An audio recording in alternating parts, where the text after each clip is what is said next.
Right. Thank you. Thanks. So yeah, as Stephen's mentioned, my name is Douglas Lim, and what I'm going to do today is I'm going to quickly go through, well, not quickly, we've got about an hour to cover how to build a social media strategy that works. And then we're going to have a break, and then I'll get into Instagram. So who here actually is quite active on social media? Okay, good. So everyone is. Does anyone know why I want to teach the first session on strategy, right? More so strategy than technique. Can anyone take a guess? Correct. The reason why I want to teach this is there are going to be new social media channels coming out very consistently. So if I teach you techniques on how to use, Facebook or how to use YouTube, another one's going to come. We've had Periscope come through. We've had Blab come through. We're going to have the next big thing that's going to come through. So the key elements that I'm going to talk about today in terms of the strategy is what's going to hold you instead for future social media channels. So that's my company. So at the end of today's session, you're going to learn how to get new customers, increase your brand awareness, and create a legion of raving fans. So the game plan, so just a quick background about me, so I don't want it to take too long because we've got a lot to cover, so you know who I am, and I get to meet you guys after. I want to lay the foundation, and then we're going to go into actually how to create that social media marketing strategy. All right, so a quick background about myself. Who knows what this picture is?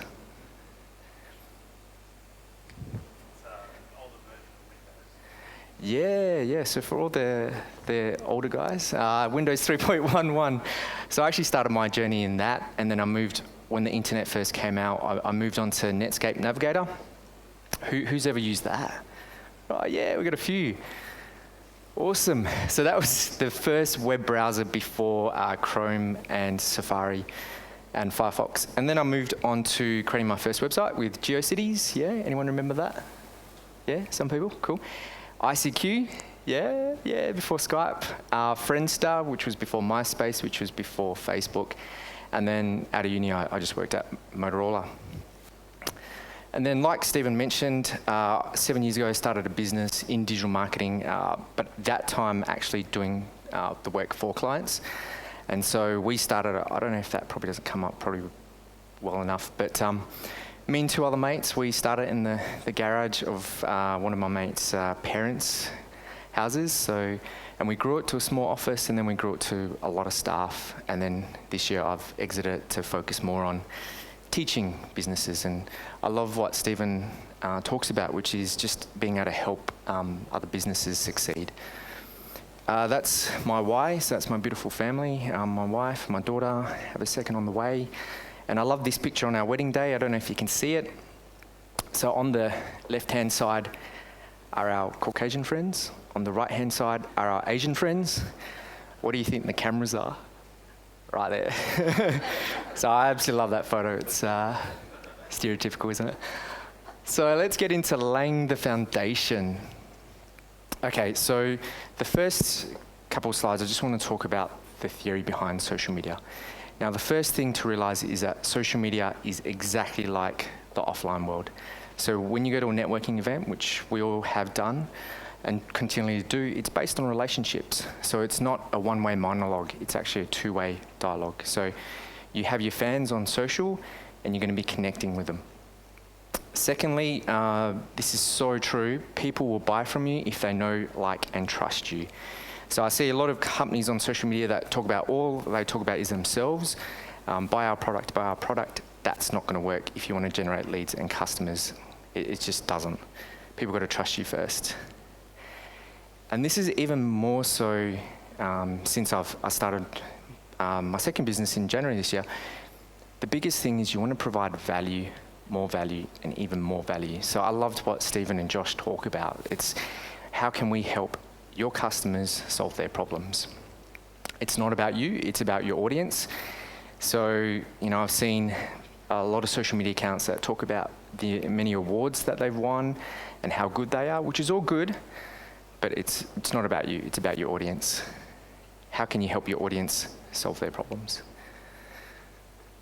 Who's heard this? The net worth is in the network. Yeah? So true. So in social, just like the offline world, networks are extremely powerful. And you know, when you meet someone at a networking event, you catch up for a coffee, you see if there's any synergies, and then you potentially do business with each other. And then they go from being a client to an advocate of your business. So that person will then expose you to their network. And that's how you get more word of mouth, more referrals, more business. And that's exactly how I grew my first business.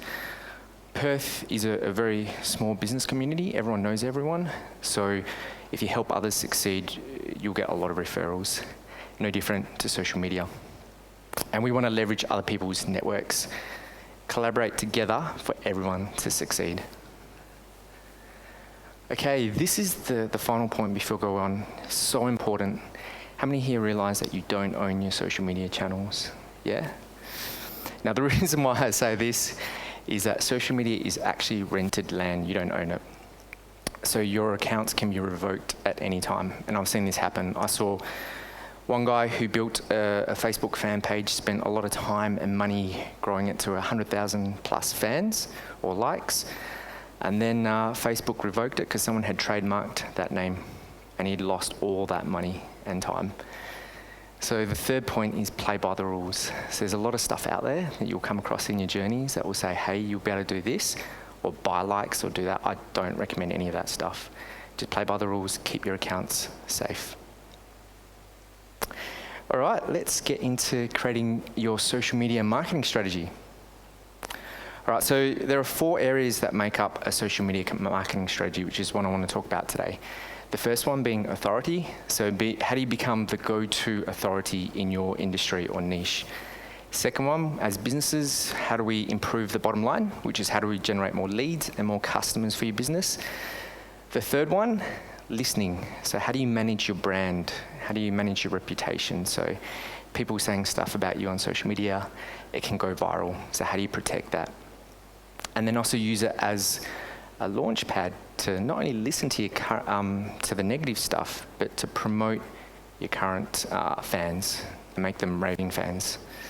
And then finally, this is a big thing which I've learned in social media networking, developing strategic partnerships with other businesses, other companies, other social media accounts to leverage their network, and they can leverage your network. That's how you grow much faster. Does it all make sense so far? Yep, excellent. All right, so how do we become the go-to authority in your industry? All right, the first thing is, how many of you guys have actually done this to characterize your customers, know your customer avatar? Josh covered this really well. How many of you guys have actually invested the time to do that? Show of hands. Yeah, quite a few. This is the key. This is the key. This is not just for social media, but it's all your digital marketing. You have to know your customer avatar, and I'm going to run you through that. So your turn. Let's kick off with this exercise. So I'm going to give you about 3 minutes to answer some of these questions, and then I'll give 2 minutes for you to sit and talk with the person next to you, what you guys come up with. So there's 1, 2, 3, 4, 5 questions. First one, give your ideal customer a name, an actual physical name. If you're stuck for a guy, just call him Doug, Stephen, or Josh. Career and income. Do they have a job? Do they own a business? How long have they been doing this for? What are their income levels? Family. Do they have a family? Do they have kids? Demographics. Are they male, female, age groups? And what is their location? And what are they interested in? You know, what are they passionate about? What do they enjoy? So go ahead. I'll give you 3 minutes, and then I'll say stop, and then switch over to the person next to you. To talk. Okay, shall we wrap it up? I'm going to get a couple of you guys to share. So how about this table here? Yeah? In a loud voice so everyone could hear. No kids, no partners, so they're a bit more risk adverse. No one else to think about but themselves. Excellent. And yeah, that's interests. Most of them seem to be working sort of 55, 60-hour weeks as well. So yep, plenty of money and no time to sort of worry about looking into things themselves. Yeah, businesses in general, isn't it? No, it's very good. I'll go one more. If we, Stephen, if we could try, go from the ladies, maybe the ladies on this side. I've got my ideal client for the salon would be a mother, so I've named her Mary, and she's a part-time worker as well as a full-time mother. So she's got time to come to the salon, obviously, on those other days off. She has 2 children at school, but 1 at home, which keeps her at home, which means she can come in school hours, which suits me better for my business because I have children as well. She's social, so she likes to have her hair done and makeup done and goes out and has a husband that can pay for it. I was going to say, oh, was that my wife? Oh, not really. I love it. It's funny, have you guys heard of the saying, the acronym DINKS? D-I-N-K-S? Yeah, we use it a lot in Perth because of the mining boom and stuff like that. Double income, no kids. All right, moving on. So these are just some more questions to ask. I won't get you to do it now, but basically communication. So how do they like to consume information? So not everyone in your audience is going to like emails or video or, Facebook post. How does your audience like to receive information? What are their goals? What do they want to achieve? What are some of their challenges and pain points? So exactly what you're doing for your current customers. How can you help them solve their problems by providing your solution? And then just going even further, their objections. So do they have any objections to buying from you, your product or service? And then your messaging, how would you describe it to them? And then your 30-second pitch. So if you were stuck in an elevator with your target customer avatar, how would you pitch your product or service to them? All right, moving along. So now that you know your customers, very, very important to actually find out where they hang out on social media. So a lot of people, they tend to just go, oh, I think I need Facebook, I need Twitter, I need Pinterest. But actually finding out, once you know your customer avatar, where they live online. So a couple of ways to actually do that is to actually literally ask them. I'm a big fan of asking. Because how many of you guys actually just survey your customers? Yeah? Some of you? Yeah? Because when you survey, I know when I fill out surveys, I'll tend to put what I would hypothetically say. But until I put my money down onto the table, that's what I'll actually do. So I've learned to actually just ask them and see what they actually do. So look at their social media profiles and see how active they actually are. And then a little tip that I want to give you guys is look at your competitors. See what they're doing on their social media channels in terms of what channels they're on. Then going back into that, dovetailing to that, choose your platform. So I recommend 2 or 3 max because I know I'm on a lot, but it's the time investment. It's a lot of work. So you're far better just focusing on 2 or 3, do them really well, than try to focus on everything. Don't spread yourself too thin. Okay, here's some guidelines. And now these are the guidelines that I found from doing digital marketing strategies for clients across a whole range of different industries and niches. So I've had clients who are accountants, lawyers, mechanics, hairdressers, not-for-profits, all sorts over in Perth. And these are my guidelines. So first one, Facebook. It's the biggest social platform out there, bar none. And so I highly recommend having a presence. I personally I'm not that active on Facebook except Facebook ads. And I'm going to explain this in a second why I'm not that active on Facebook, as in having a Facebook fan page that posts quite regularly. LinkedIn, great for B2B businesses. So if your customers are another business, great for that. YouTube, I love what Josh went through. It's the second largest search engine behind Google. If you want to search for something, what do? How to something? Go on YouTube, eh? YouTube, how to do something. And if you appear at the top, like what Josh has gone through, you're going to get a whole bunch of leads. Now, Instagram, which is my most favorite social media channel, which I'll go through this afternoon. But these guys are a highly engaged community of millennials. And when I say engaged, they are engaged. So they will respond and they will talk back, which is good. Twitter, so who's on Twitter? Anyone? Yeah, okay, a few of us.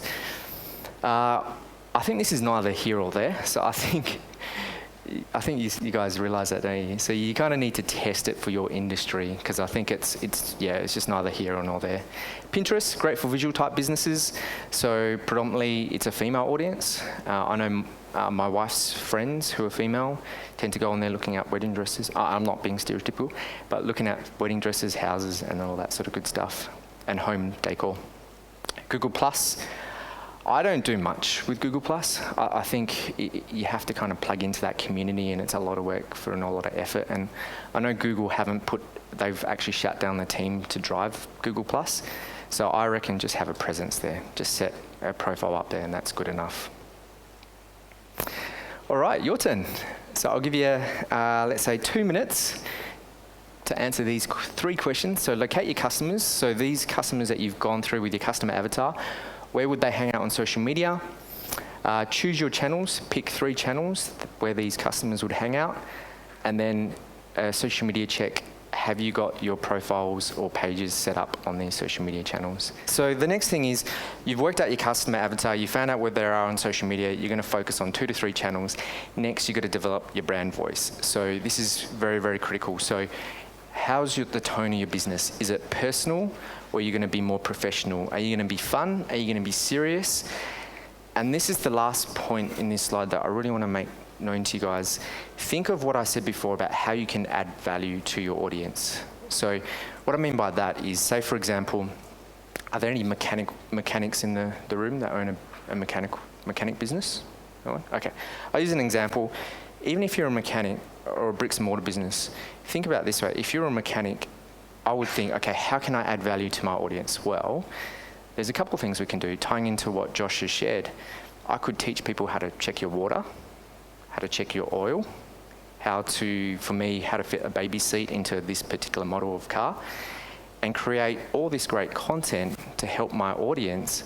And then by the end of it saying, hey, I've taught you that, but if you want me to actually do it, we can do it for you, yeah?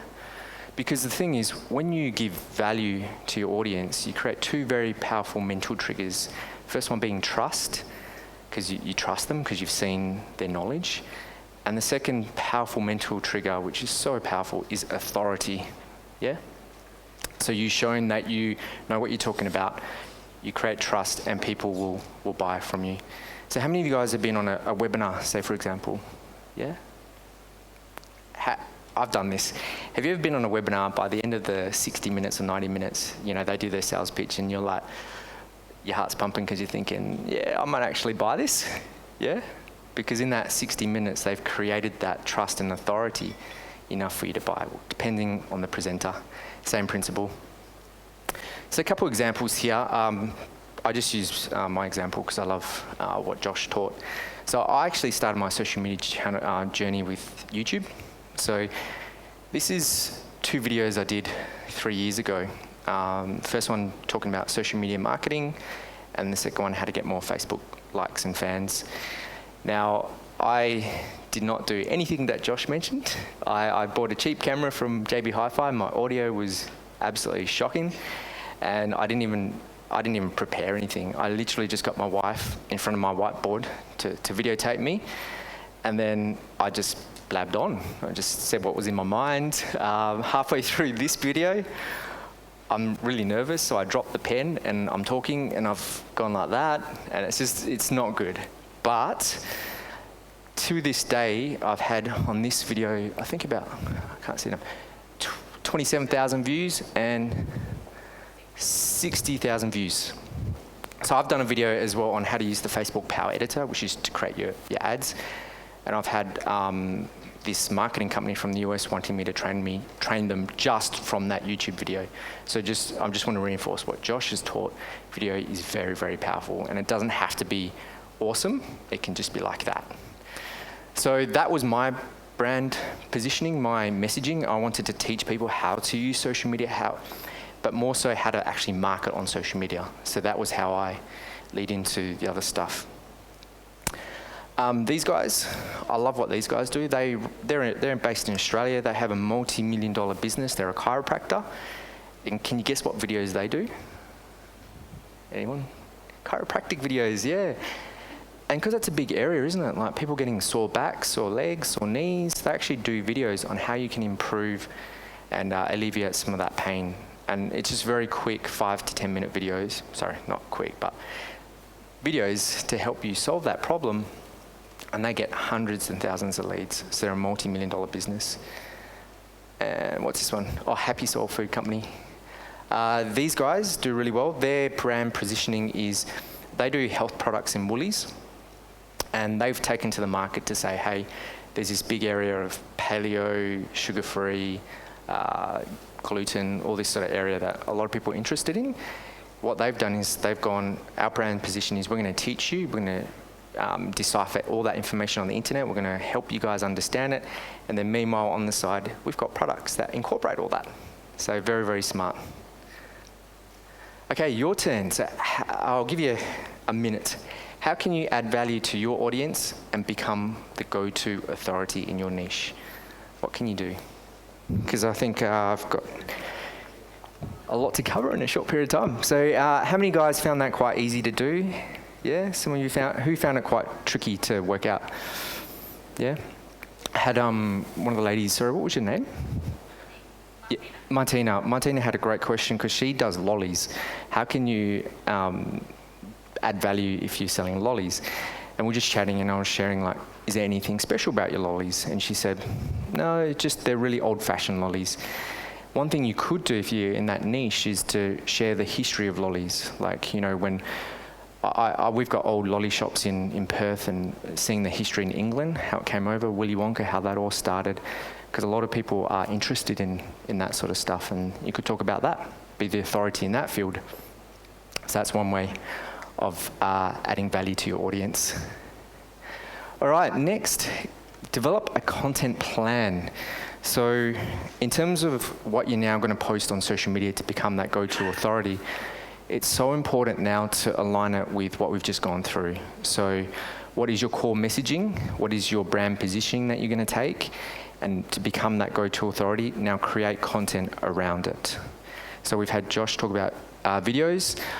I love a mixture of images, videos, and articles. So don't just do one type of content, mix it up. So images, videos, and articles. And I always use this phrase, motivate, inspire, educate, and entertain. So what I'm trying to teach you is it's not just about education, it's also about entertainment, because if I'm on Facebook, I'm not necessarily there to be educated. I could be there just to catch up with friends and family, and you know, the funny cat videos, or you know, this video or this video, you know, it's good stuff, being entertained, being motivated. So how many of you guys have been on social media and you see all those quotes, like heaps of them? Yeah? Yeah. Because that's motivation, to motivate you, inspire you. Sometimes some people do it too much. Yeah. But yeah, heaps too much. So they're the 4 things that you want to work out. And then just work out a content schedule. So it can be so simple. It could just be, I like to do a month. So just put a calendar out and right, I'm going to talk about this day, this day, this day, this day, this day, and just plan it out. That's it. And I'll give you a couple examples. So I highly recommend visual content because that goes viral. So that stuff where, you know, you post something on Facebook, people will share it to their timeline, and then their networks see it. So I'll give you an example. So who here has heard of Neil Patel? Yeah, okay, no worries. Well, he's a digital marketer that I highly respect, and I follow him on Facebook, and it was interesting because he does a lot of motivational quotes as well. And these are, I'm going to have to look here. So this one, successful people know the difference between patience and procrastination. He's had 108 people like it and 4 shares. Who'd be happy with that? Yeah, I'd be pretty happy with that. Then I noticed about 3 months ago, he started just creating it visually. This one, it's gone from 108 people liking it with 4 shares to now 875 people liking it with 304 shares. That's a huge differential just because he made a visual image. So that's a key. Same as me. We're talking about the quotes, eh? I just chucked one up there. Be somebody who makes everybody feel like a somebody. So I started doing a few motivational quotes as well. I had about 44 likes and 3 shares. Then I started doing the visual stuff, and I had 77 likes and 28 shares. So there's a huge differential, because all the stuff I tell you today, it's not theory, it's stuff that I actually try and test and do, and I report back question. Those visuals can be made by Canva. Correct, yep. Yes, correct. When I go through Instagram, I'm going to show you the actual apps on your smartphone that I use. Those apps I use to create these for Facebook as well. So yeah, but Canva's fantastic. Started up by some Aussies as well, which is really good. All right. Who wants to know about how to generate leads and convert them into customers, yeah? So we've talking about brand awareness, how to be the go-to authority. All right, let's get into it. So we're now in the era of paying to play. So what I mean by that is organic reach, especially on Facebook, has dropped a lot since it's gone public. How many of you guys have noticed when you post something on Facebook, not many people actually see it, yeah? It's actually at 2% at the moment.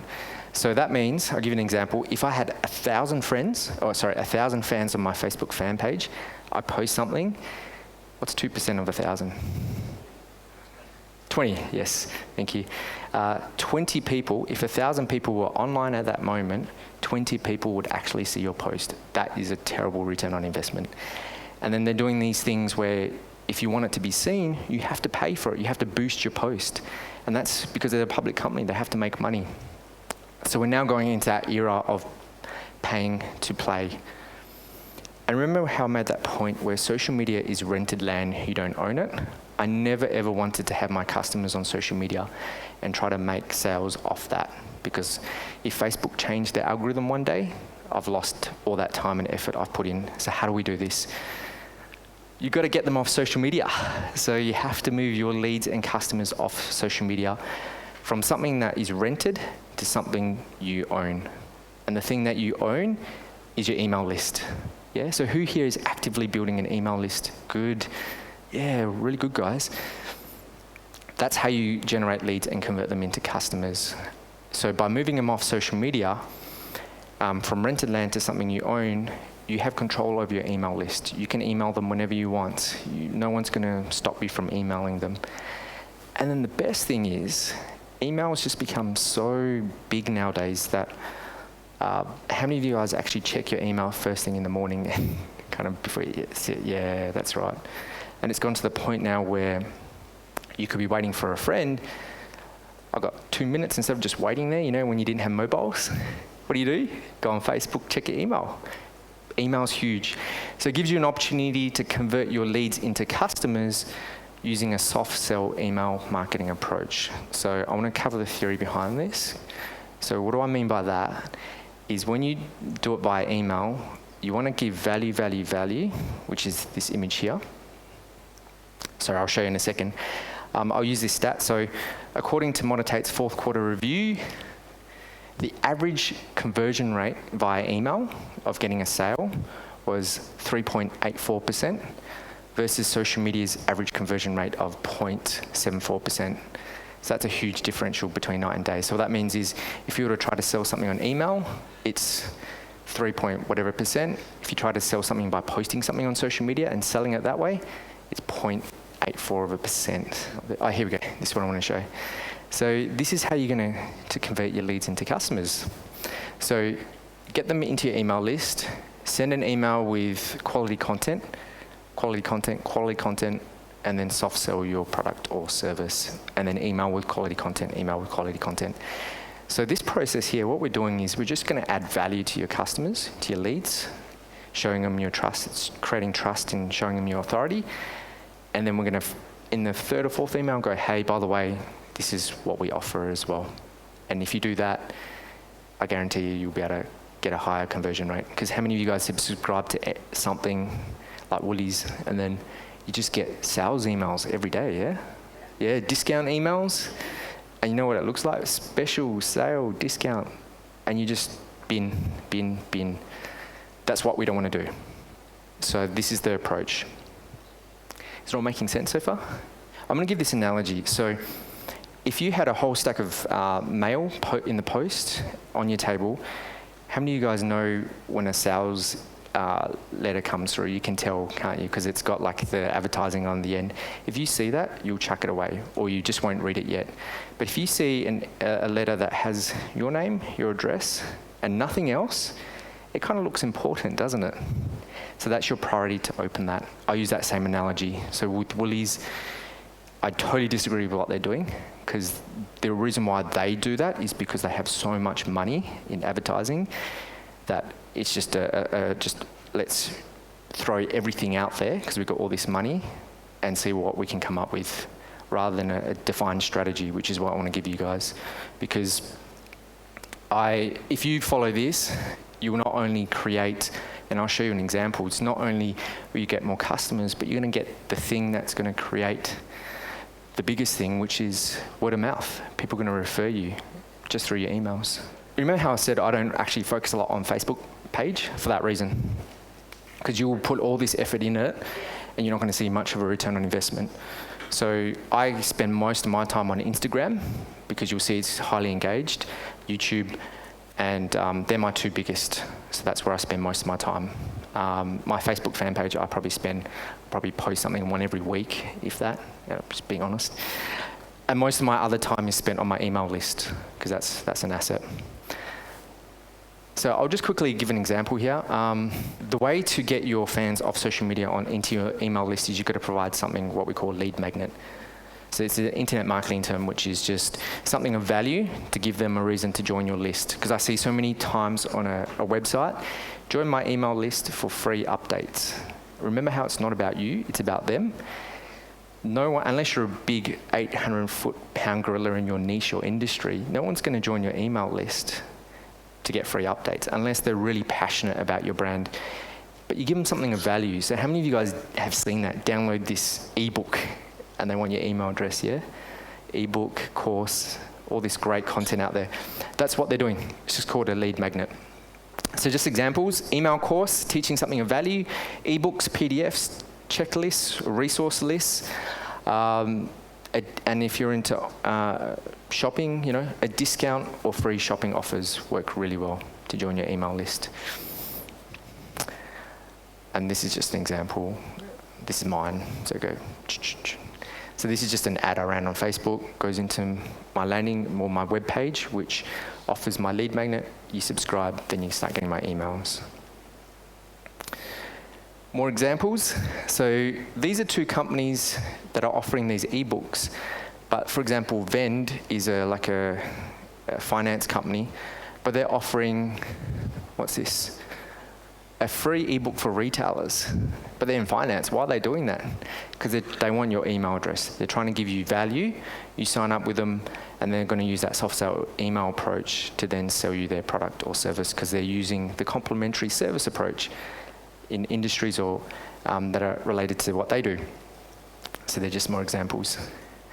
Okay, I'll give 30 seconds. What is something of value that you can offer your audience? A computer safety checklist. That is absolutely perfect. That will give me a reason to sign up to your email list. All right, next we've got 2 more areas to cover, which I'm just going to fly through. So this is so important. Hearing what people are saying about your brand. How many of you guys actually actively go on social media to see what people are saying about your business? Yeah? Some of you? Excellent, excellent. Because it allows you to protect your brand and protect your reputation as a business. It allows you to provide customer service, because there are people that actually ask questions on social media. And it allows you to promote your fans and take them from being a fan to a raving fan. And it allows you to create social proof, and the big thing, I love this, user-generated content. And what do I mean by that? Is if people, for example, paintballing, if people post a picture of them at paintball, you could take that picture and post it as part of your Instagram page. And you haven't had to generate that content. You've used their content for yourself, and you've created social proof. So one thing I like to do with my customers and stuff is I'll post a picture and I'll actually use the words saying, "Thank you so much for your kind words," quotation marks, and what they say. So it creates great social proof. Now this is a bit of a how-to. So when you're on social, create your own hashtag. So the reason why I say this is if people, when they're posting stuff about your brand, if they get used to using your hashtag, you'll just find people will consistently use that and they'll share it. So in that way, you can go on Facebook, Instagram, and search for that hashtag and find those fans that are posting about your brand. So that's something, a big tip that I want to give. Just search on social media. Respond to all questions and comments. It does take time, but this is how you really create the engaged community.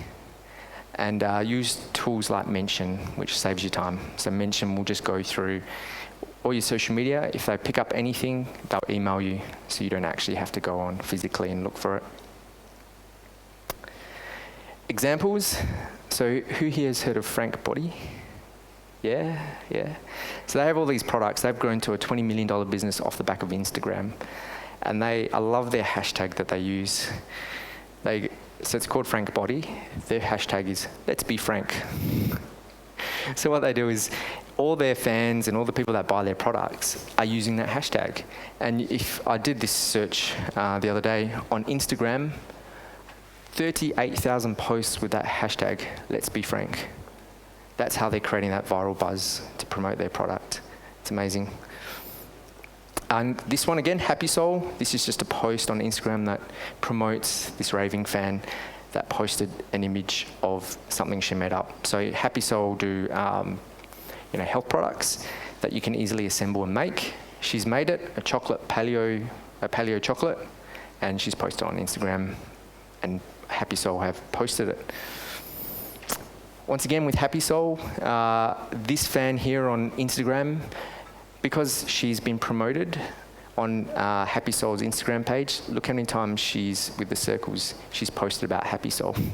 So she's just doing Happy Soul a free publicity on her own Instagram page. This is a guy on my YouTube channel. Quickly read it, because what he said was so true. I was just helping him on one of my videos. Didn't get paid for it, just adding value. And because I helped him, he said, I will... he goes, engage with the people equals investing your time equals ROI. Your willingness to engage me, I will hunt you on every social media platform and follow. Thank you. So I'm not saying that to big note myself, not at all.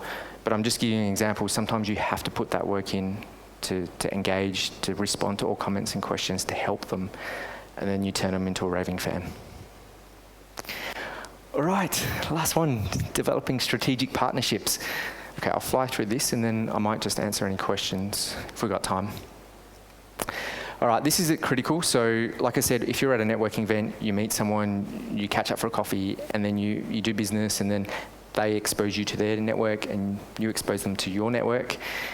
Same thing with social media. You want to find accounts in your industry or niche that are complementary to what you do, that you can form a strategic partnership with.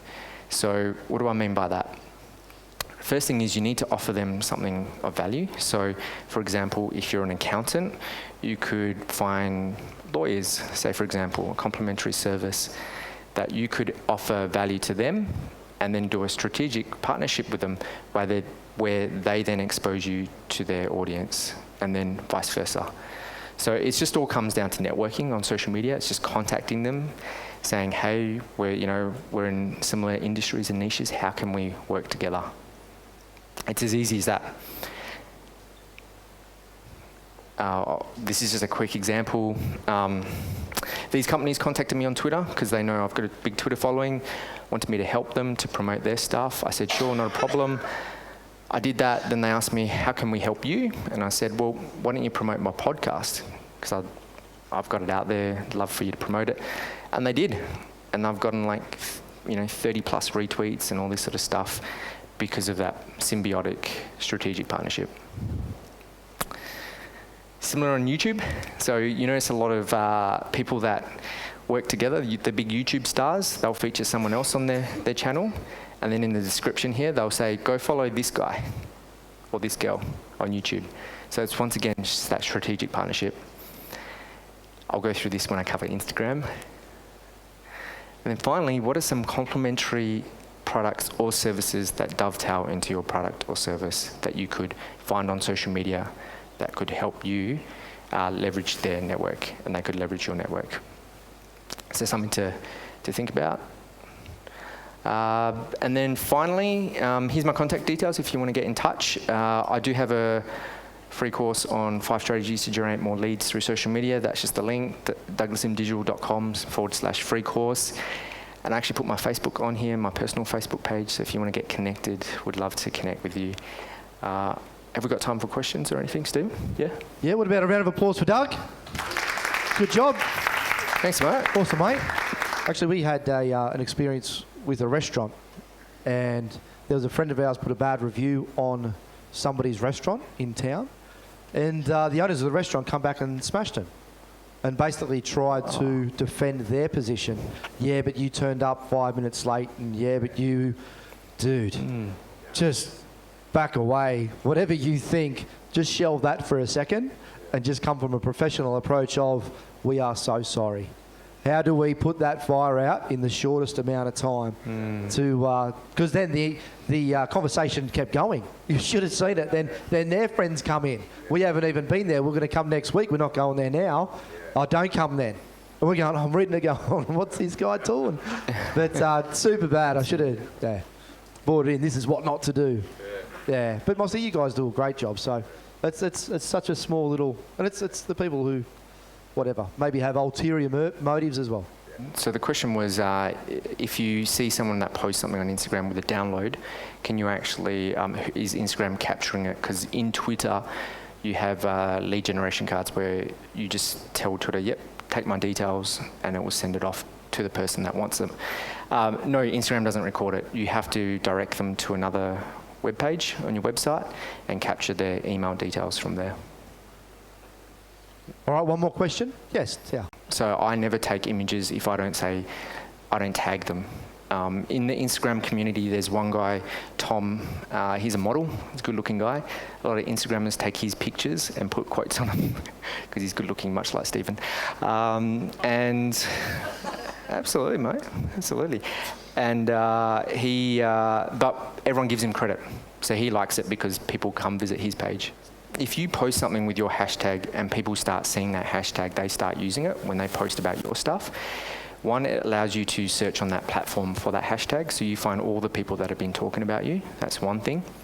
And secondly, brand awareness. So if I post something on Facebook or Instagram with your hashtag, people go, well, what's this? And then they'll click on your hashtag and actually see all the other posts, which leads them to your product or service or your business. Basically creates a category. It's like a filing cabinet. As long as you put that hashtag in it, it goes into your filing cabinet. So if anybody searches for that name, they will see everything that's ever come up with that hashtag. I would use your business, but something that's not obvious. Like, for example, Happy Soul. There's another beer in America called Happy Soul. So they use Happy Soul food. All right, good stuff. We'll just leave it there because we're going to have a break.